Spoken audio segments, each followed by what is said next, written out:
Ludwig van, the music man. I haven't got any marijuana. I'm not registered for VAT. It must be a mugger. Well, I hope he makes it quick.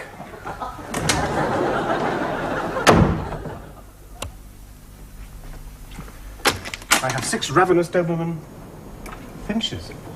Haven't you got a key? I didn't think I ought to use it. What are you doing? Oh, you know, just whiling away the time, contemplating suicide.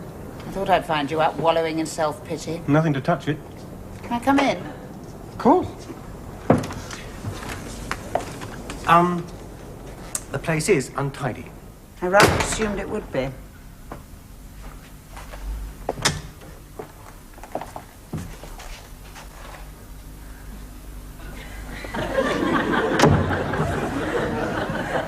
You just set light to it once a month or so, do you? I have a blitz every now and then. Looks as though it's been blitzed. Look, if I find any furniture underneath, can I sit down? Listen, it's half yours. I know. You haven't paid me for it. Oh, Philip, you're a great homemaker. Well, I'd go for the casual approach. Whiskey, or would you like something stronger? Oh, whiskey would be nice. Pint or a half? Well, how are you? Gordon's moved out. Ah. Haven't been very lucky with boyfriends since we broke up. Nope. Didn't get on with Christopher. Well, of course you didn't. He's thick as a lorry driver's sandwich. Well, Rick. He is, Ellen. He's got less conversation than Harpo Marx. Going to bed with that moron was the worst thing you ever did to me. Oh, don't start that. Cheers. You know what depresses me? Tell me. What if, after all, you're the best I'll do? What? Well, our marriage was about as exciting as an evening out at the laundrette. And you've about as much romance as an autistic orangutan. Do you know, there are some times when I think that I'm looking for something that just isn't there. That isn't meant as a compliment or anything. Oh, none taken. I mean, you're unbelievably self-obsessed. I mean, I don't believe it, and I'm your wife. Ex-wife? You could bore for England. Nobody talks like you do. Well, what brings you here? I was terribly depressed, and I didn't want to waste it. Is the rest of the house like this? No, it's just this room I keep nice. God, you're squalid. Could I possibly stay here tonight? In the spare room? Yes, of course, you're very welcome. Thank you very much. Not at all. Only I want to get abjectly plastered. Actually, abjectly doesn't really mean... Oh, for God's sake, shut up, Philip. Yes. Tiresome little pedant. God, you're boring. Well, this is quite like old times. I've made ginseng tea this time. Have you ever had it? No. It's supposed to be good for you. I don't know. Might be something in it.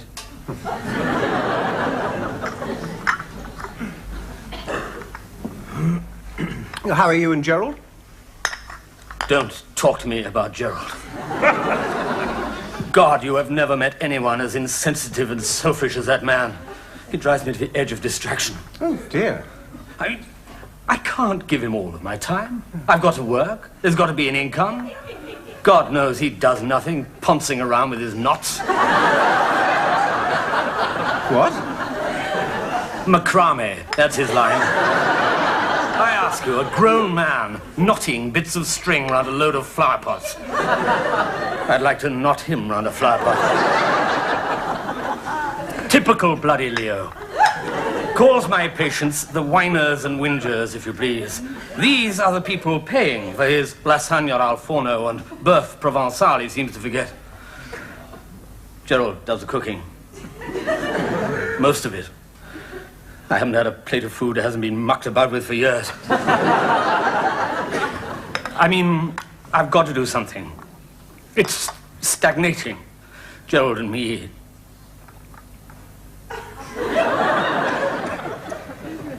Anyway, how was your weekend? Well, it was quite like old times, really. Spent fighting with the wife and doing housework. Have you and your wife found a solution to your marital problems? Indeed we have. Oh, good. We got divorced. Of course. Yeah, I'm sorry, yes. Yes, just for a moment. It's okay. She went off with an artist. Yes, then she left him for a woodworm eradicator from Bootle. Bootle? Yes. He came to do their flat and got rid of both the Beatles and the boyfriend at the same time. He was evidently very efficient. Anyway, Ellen turned up late on Friday night and stayed the weekend. Yes. Yes, that's right. Your wife left you. Thinning hair. What? You were worried about losing your hair. Well, yes. Really? Yes, well, you are losing it. Well, yes, I know. Mad? Depressions. That's right, isn't it? Yes. How bad are they exactly? Well, I mean, it's difficult to say. I mean, have you ever thought of suicide? That's not the only treatment you've got, is it? Well, I haven't got any treatments. We must find a way together of your being able to live with your problem. Yes. Sometimes this can seem almost insuperable. For instance, I'm seeing someone at the moment with a violence problem. How do you mean? He hits people. He's a skinhead. Most of the sessions are taken up persuading him not to hit me. But it does interest me. I mean, I try and analyze his motives, try and arrive at what it is should be done. What do you think should be done? I think a little bastard should be locked up. Yeah. Perhaps we should have another look at your childhood. Look for influences. Yeah, you know, I was thinking the other day, talking of violence, of one influence. More tea. Oh, yes, thank you. You remember when you were a kid, that bowl on the sideboard? What? Now, I'm sure you had one. Everyone did. You kept things in it. What things? Well, useful things. Things you might need at a moment's notice. Half a set of dentures.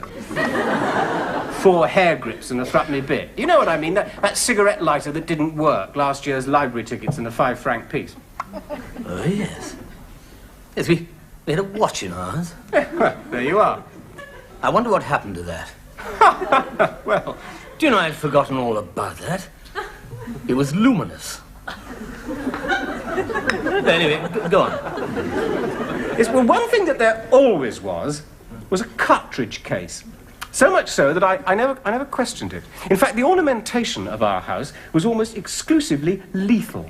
Shell cases cut about to make useless coal scuttles and drinking vessels with dummy shells used as doorstops.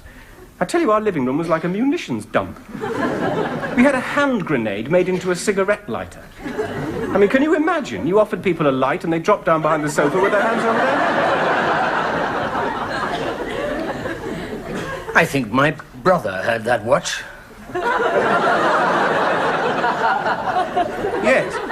So, what's the point of all this hand grenade stuff? Well, I mean, it just gave us a very odd attitude to weaponry. I mean, we sort of respected it. You know, I mean, this war thing must have been pretty good, because Mummy and Daddy polished bits of it and put them on the mantelpiece. This tea is disgusting, isn't it? Not the greatest. Gerald bought it.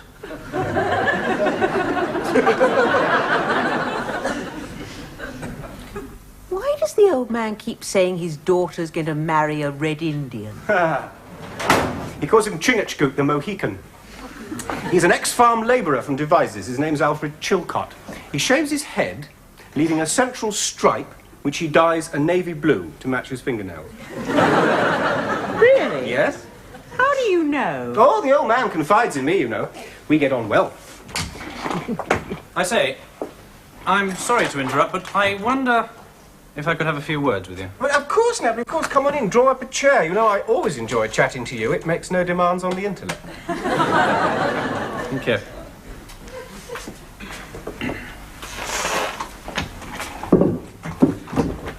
It was only a few weeks ago the old man had a chat with you about work, wasn't it? Yes? Explaining to you what it was, and that he'd like you to do some. That was the gist of it, yes. And was it last week that he found you in here stretched out fast asleep? Do I see hopes of promotion gleaming in your eyes, Natalie? Accosted by 3 witches at Hornsey Central this morning, were you?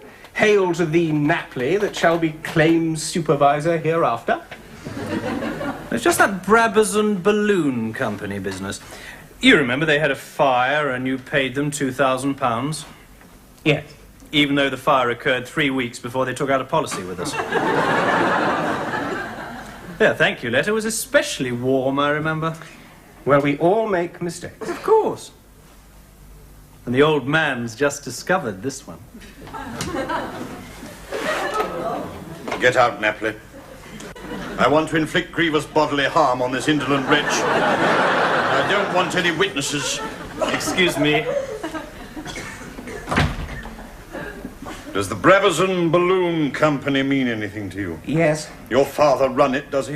Sleeping with the managing director's daughter, are you? Chairman of the board got photos of you indulging in homosexual practices, has he? I'm really very sorry. How long have you been with this company? 16 years. Yes, and in all that time I've only ever had 2 complaints about your work. 1, you don't do any.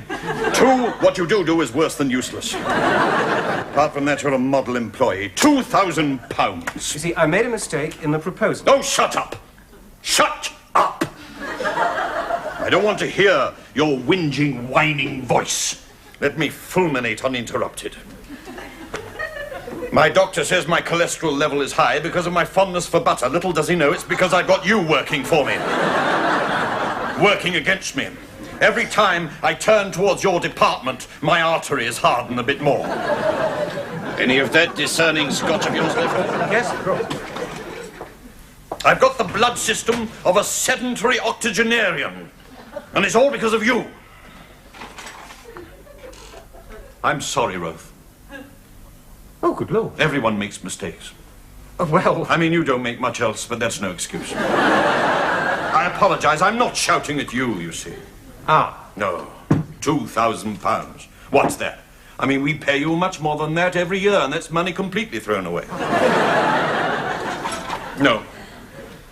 Have you ever stayed at the Claremont Hotel? That one near Duckett's Green?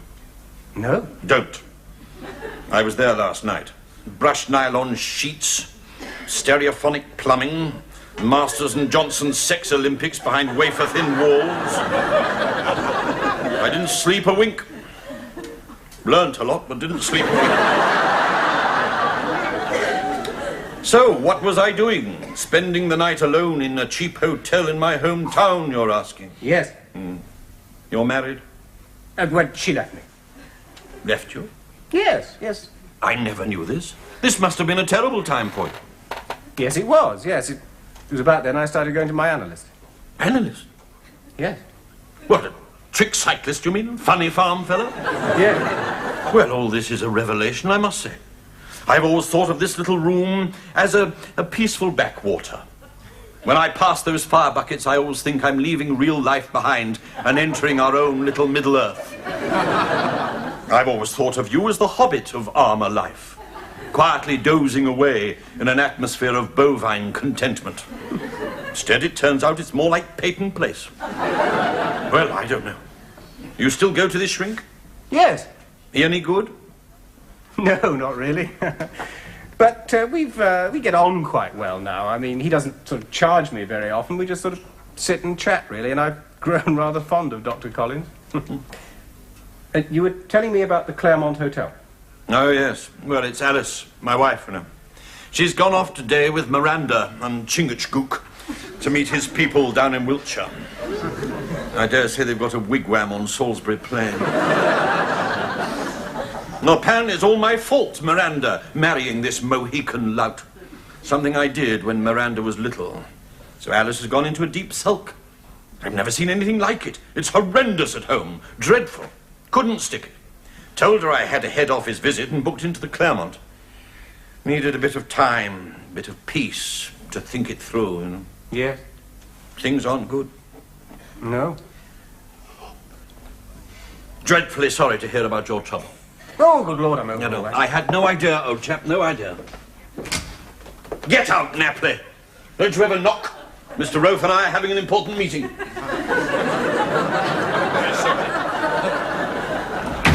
Smarmy little Burke.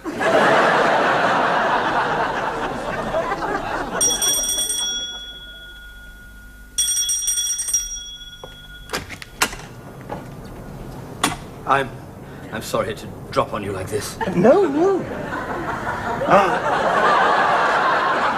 What happened to your eye?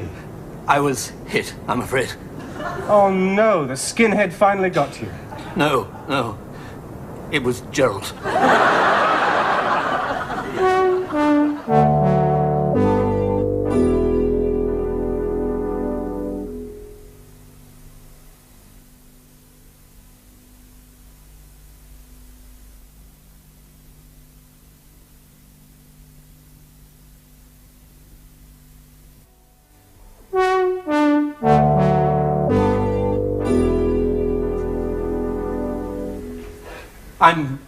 I'm really sorry to drop on you like this. No, no. You know, uninvited. You're really very welcome. I mean, it's absolutely absurd. I'm supposed to be helping you. Well, I mean, that doesn't mean that if you... I know. That's why I came to you. I mean, you don't see things as being hopelessly compartmentalized. No. I mean, of all the people I see, I think of you as the most human. Well, that's nice. Oh, hell. You're sympathetic. You're a really nice chap, Pete. Well, it's really nice of you to say so. It's Philip, actually. Philip. You see, I don't even know your name. What a little shit I am. Oh, what a hopeless, useless, self-centered goblin of failure. Gerald, like you know. Ellen, this is Simon, my analyst. How do you do? Ellen, my wife. Oh, yes.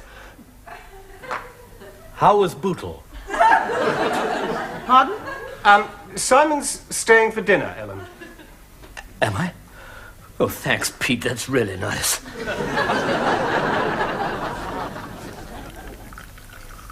He's a lunatic, Philip. I know. Hi. Morning. Morning. Terrific. This nightshirt, really comforting. Good. Is that well? Oh, like a top. That bed's wonderful. Yes, it is good, isn't it? I was in it before you arrived. So you've really made great progress with our relationship. Pardon? How's the eye? Oh, better, thanks. I'm a bit worried, though. I'm seeing the skinhead today. He might see it as a challenge. Coffee? Oh, please. White? Have you any powdered? Oh, it's in that cupboard.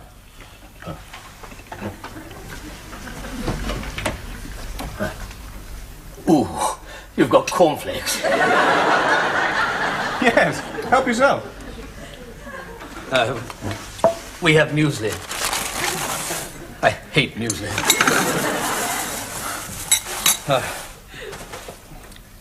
Trudging through all those oats. And scrambled eggs. Oh, scrambled eggs are okay, surely. Not with mixed herbs and curry powder, they're not. God, I hate food that's been mucked about with. God, I love cornflakes. God, I hate Gerald.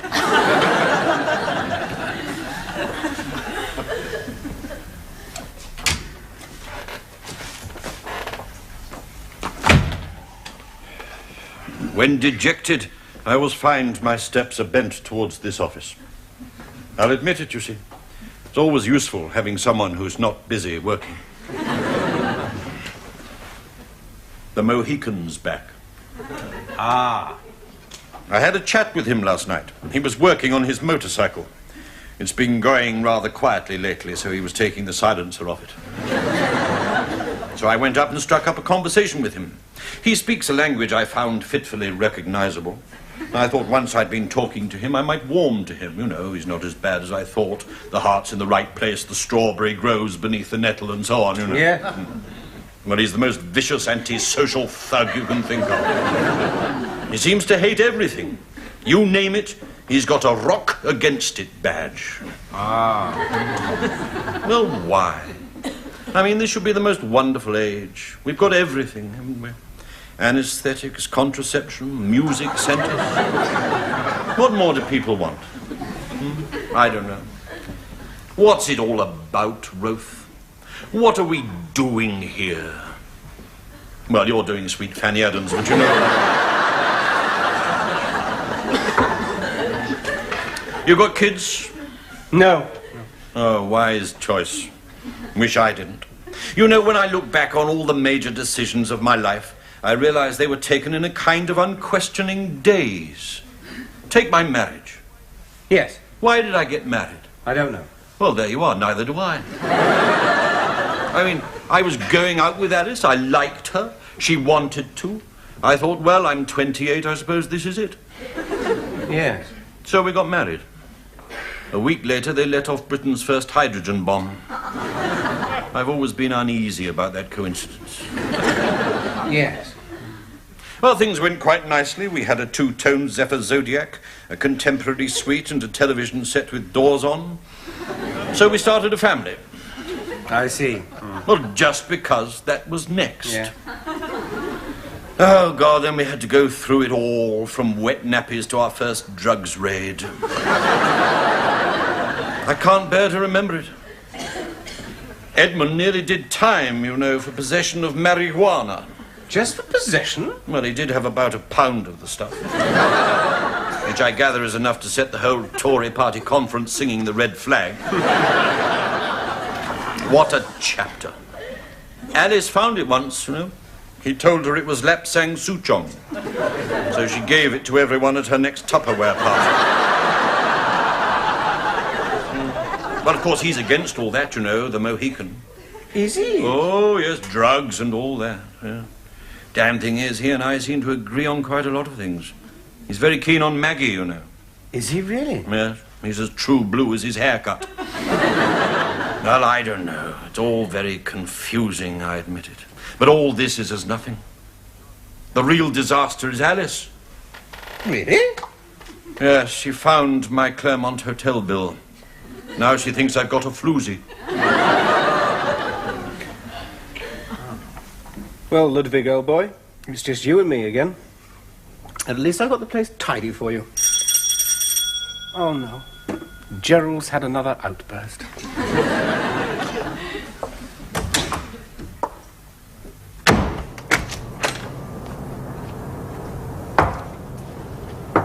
I'm going to vote Social Democrat. Mm-hmm. I don't want Watchtower, and I've got double glazing. No, you haven't. Our windows are nearly as drafty as Stonehenge. Look, you know last weekend? I remember it. We broke the world land speed housework record. Now, I know we fought a lot. You're not going to get sentimental, Oh, are you? good God, no. It's just that... I'm alone in this house. And I'm alone in my flat. It's expensive quarrelling down the telephone So why not sulk face to face? for a bit. Oh, sure, nothing heavy. Please come in. Well, I thought I'd take you out to dinner, actually. Ah, well, I've got to go out later on. Where are you going? I've got an appointment with my analyst, Simon. I've made raspberry leaf tea this time. Is that okay? It'd be perfectly splendid.